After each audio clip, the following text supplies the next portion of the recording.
Hey guys, welcome back to Cruising with Matthew, and today in episode 9 of my P&O Azura vlog series, I'm going to be talking all about our time in the port of Gibraltar and me and my sister's excursion up the famous Rock of Gibraltar, so I really hope that you enjoy this video.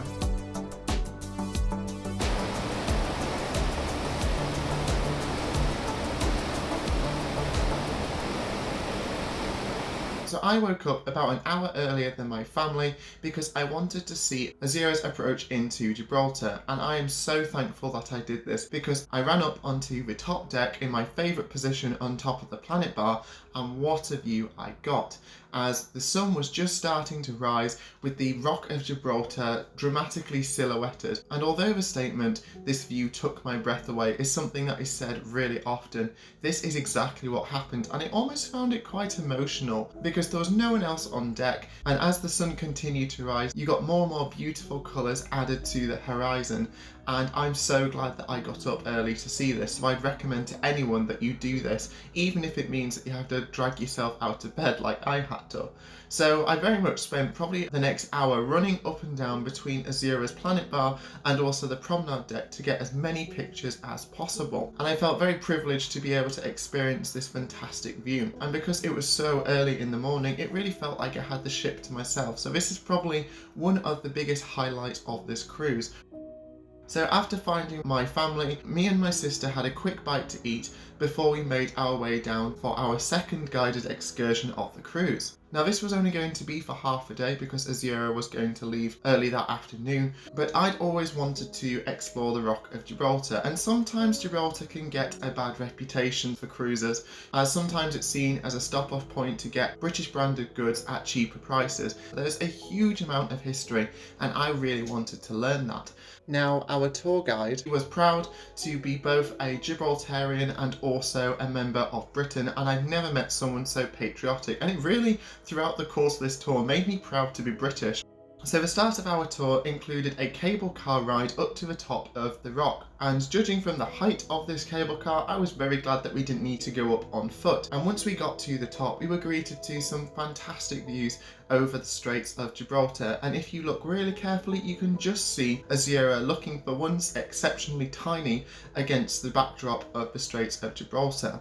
And looking in the distance you could also see the African coast. Now the Rock of Gibraltar was considered as one of the pillars of Hercules, and this essentially marked the 2 points between the western limit of the known world, which, looking from the size of the rock from the coastline, I can completely see why that happened. Now before we went to explore the rock even further, we just had to visit the most notorious residence in Gibraltar, the Barbary macaques. Now the Barbary macaques are synonymous with the Rock of Gibraltar, and although exceptionally cute, are notorious for stealing loose items such as food, clothing, technology. I definitely kept my distance from them, especially considering the fact that all this footage that I've shown over the past few months was on this phone, so I really didn't want to lose it in the last port, so I held onto my phone for dear life. You could tell that they were used to and really happy to have human interaction, but we made sure that we kept a respectful distance. We then made our way into St. Michael's Cave, but as we did, we were treated to some more history of the rock. Gibraltar has huge strategic importance and has done for hundreds of years, essentially guarding the entry of the Mediterranean. Now with Britain being in charge of Gibraltar, its neighbours didn't necessarily agree with this. For instance, in 1779, what became known as the Great Siege began, and which was an attempt by the Spanish to take back Gibraltar. And this lasted between 1779 and 1783, and largely due to the Gibraltarians utilising the geography of the rock, it essentially became a fortress with tunnels interwoven within it. And these tunnels included the Great Siege tunnels, and we got to walk through several of them, and that was a really eye-opening moment, because imagining how claustrophobic it must have been, but also how perfect a strategic fortification the rock was. And looking over across the bay, you could easily see how it allowed its occupants at the time to gain strategic superiority. Now, once we'd done this, we walked into St. Michael's Cave, which was beautifully illuminated with stalactites and stalagmites, and unfortunately, no, I don't know which one's which. The use of the LED lighting was really nice. It didn't look tacky, which is what I was worried about, but it really gave a good ambience to this area. Now, what makes this cave even more fantastic is the fact that it is utilised as a performing venue, but this is due to the fact that in World War II, this cave was initially retrofitted to become an emergency hospital, which unfortunately caused a fair amount of damage to the cave itself. And this again feeds into the rock's history, as during World War II, similar to the Great Siege, the Rock of Gibraltar very much became utilised as a natural fortification, with tons of rock being removed to create an underground city. And this even had its own operating theatre and, like I said, an emergency hospital, which St Michael's Cave was used as. Now, luckily the field hospital was never used. However, the people of Gibraltar decided to turn something that would have been the site of so much suffering into something beautiful, and a theatre where a huge range of performances get to take place in an absolutely stunning venue. So I really like how they recapitulated this space into something really nice and positive, so I really enjoyed that.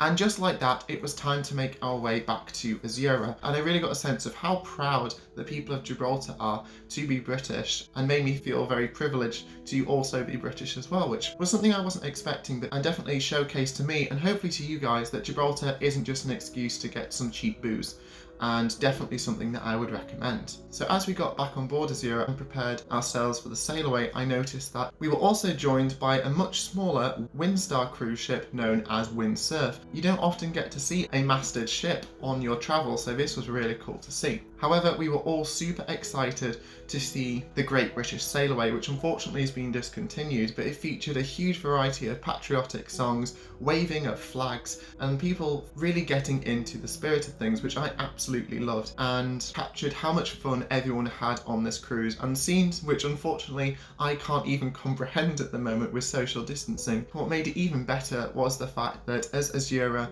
manoeuvred her way out of port, we had her fleet mate Arcadia waiting to take her place. So it's needless to say there was a lot of horns being exchanged and cheering as we manoeuvred out of Gibraltar and Arcadia manoeuvred her way in. We then enjoyed our afternoon sailing out of the Mediterranean, getting our choir performance ready with the fantastic headliners vocalists Ben and Annie, and then we got ready for dinner. Now, just before we went to bed, we were treated to the first ever cabaret performance by the headliners vocalists, including Ben and Annie, so we made sure that we got a front seat and cheered them on. It was really nice to see them get to perform a huge variety of songs in whatever style that they wanted, so that was really enjoyable. And I have to admit, Gibraltar was probably one of the best days on our cruise. Even though we were sad leaving the Mediterranean, we still had a few days to look forward to, and we were certainly going to make the best of it. So I really hope you enjoyed that video, and if you want to know more about cruising with Matthew, the links are in the description below, and please like and subscribe because it's always appreciated. I hope that you're all keeping well at the moment, and I can't wait to see you in my next video. So until next time, this is Cruising with Matthew, and thank you so much for watching.